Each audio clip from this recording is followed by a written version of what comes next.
வணக்கம். UNMOGIP என்றால் என்ன? அதோட தற்போதைய நிலை எப்படி இருக்கு? பரவாயில்ல. முதல்ல இதை நீங்கள் எடுத்து கேட்டதுக்கு உங்களுக்கு ரொம்ப ரொம்ப நன்றி.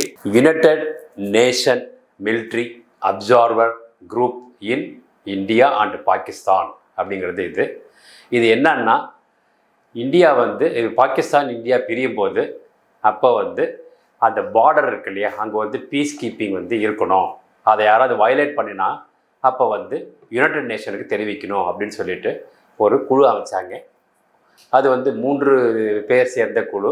3 பேர் சொல்கிறத விட 3 குரூப் ஆஃப் அது என்னன்னா, ஒன்று மவுண்ட் பேட்டன் பிரபு இருக்காலே, அவர் தான் இந்த நமக்கு இண்டிபெண்டன்ஸ் கொடுக்கறது, அப்புறம் இந்தியா பாகிஸ்தான் பிரிவினை பிரச்சனை இல்லாமல் முடிக்கணும் அப்படின்னு சொல்லிட்டு அவர் வந்தார்.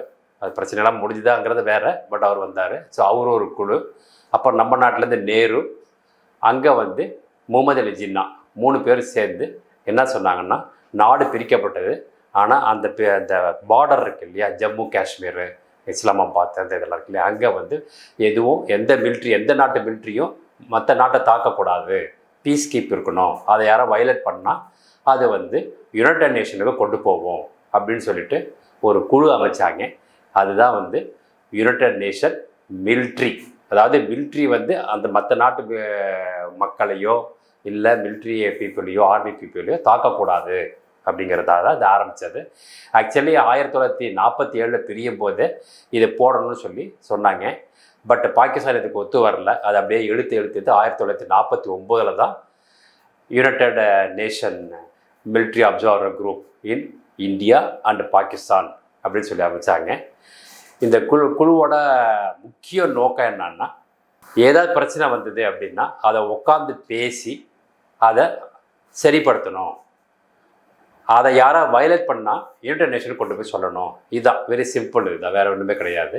இதுக்குன்னு ஒரு ஆஃபீஸு இங்கே ஒரு வருஷம் ஜம்மு அண்ட் காஷ்மீரில் ஒரு வருஷமும் இஸ்லாமாபாத்தில் ஒரு வருஷமும் மாறி மாறி இருக்கணும் அப்படின்னு சொல்லி இந்தியாவில் ஒரு ஆஃபீஸு, அதே மாதிரி இஸ்லாமாபாத்தில் ஒரு ஆஃபீஸ்.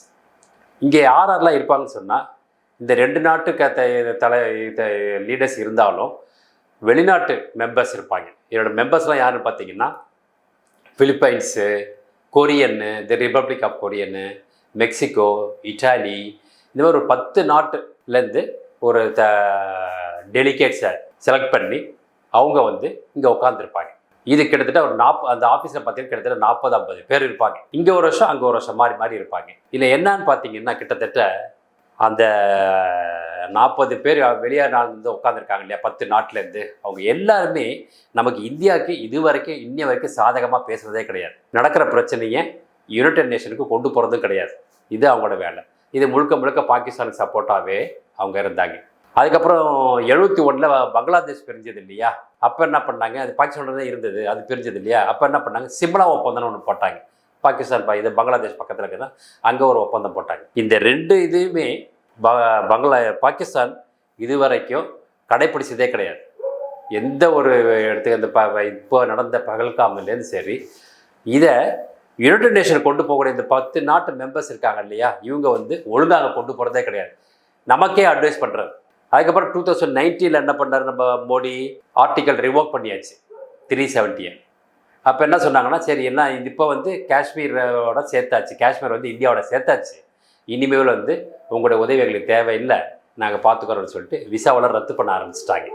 நீங்களாம் வேண்டியதில்லை, யூ கேன் விக்கெட். இப்போ அப்பயே இவர் 2015 என்ன பண்ணாருன்னா, அப்பயே இதை நமக்கு சாதகமாக இல்லை, பாகிஸ்தான் சாதகமாக இருக்குது, இவங்கள இங்கே குறைக்கணும், ஆளுகள் குறைக்கணும் அப்படின்னு சொல்லி, அப்படியே ஏதாவது இருந்தாலும் நாங்கள் நேரடியாக கொண்டு போயிடுவோம் யுனைடெட் நேஷனுக்கு அப்படின்னு ஒரு முடிவுக்கு வந்தாங்க.